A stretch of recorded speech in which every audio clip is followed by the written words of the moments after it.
देखो जब हम इक्वेशन ऑफ अ लाइन बात करते हैं ना तो 3 चीज़ें हमारे माइंड में ज़रूर आनी चाहिए, तो हमें दिक्कत नहीं आएगी। क्या हमारे माइंड में ये 3 चीज़ें ज़रूर आनी चाहिए। ये कोऑर्डिनेट एक्सिस हुआ आपका एक्स वाई, वो लाइन 3 तरीके से यहाँ पर हो सकती है। कैसे?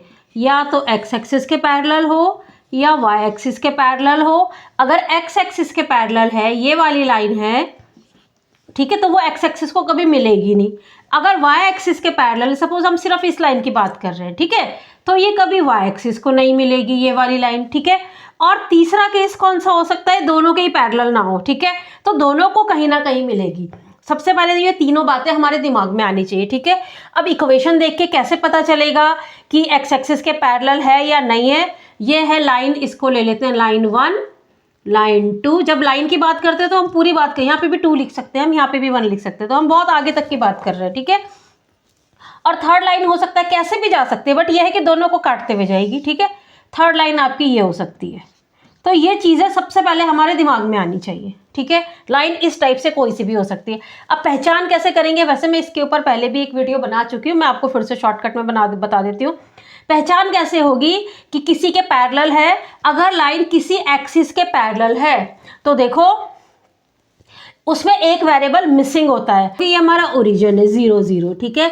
तो जो ये डिस्टेंस होगी, सपोज ये डिस्टेंस आपकी 4 है, ठीक है। अगर ये हर इस पॉइंट में, इस लाइन के किसी भी पॉइंट में आप देखना y कोऑर्डिनेट 4 ही होगा, क्योंकि ये फिक्स हो गया ना, बस इसका x बदलता चला जाएगा। आप यहाँ पे बैठ जाओ, यहाँ पे बैठ जाओ, यहाँ पर बैठ जाओ, हर जगह 4 ही है, ठीक है।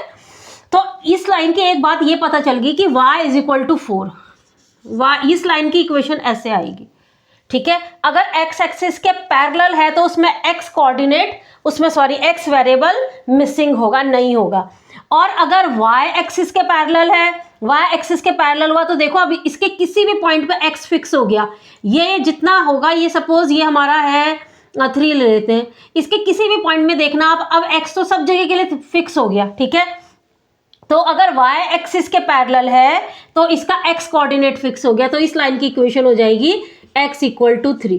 तो ये पहचान होती है पैरेलल लाइन की, किसी कोऑर्डिनेट के पैरेलल होगा तो ऐसा कुछ होगा, उसमें y मिसिंग, जो y के पैरेलल होगी उसमें y मिसिंग होगा, और जो x के पैरेलल होगी, ठीक है, उसमें x मिसिंग होगा। इतना क्लियर हुआ। और जो पैरेलल नहीं होगी, अगर किस ना x के पैरेलल है ना y के पैरेलल है, तो उसमें दोनों वेरिएबल आएंगे, ठीक है। अब जब दोनों वेरिएबल आएंगे, सपोज आपकी लाइन की इक्वेशन ऐसे आ गई, फिर पहचानेंगे कैसे कि ये लाइन की ही इक्वेशन है? देखो ये तो बहुत ही ईजी होता है। क्या होता है इसमें? ये जो इक्वेशन होती है लीनियर होती है।